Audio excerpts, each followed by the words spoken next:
tayo. Leftover.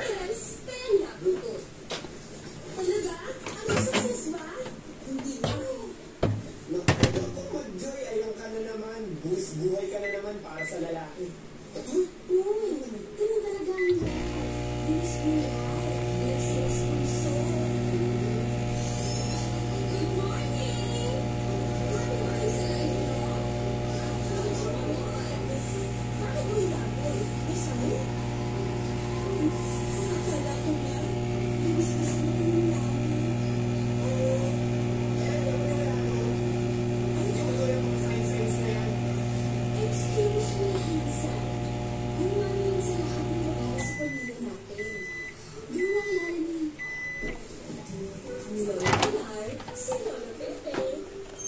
Lah, hindi uminit. Nako po. Ang ating microwave ay may problema na.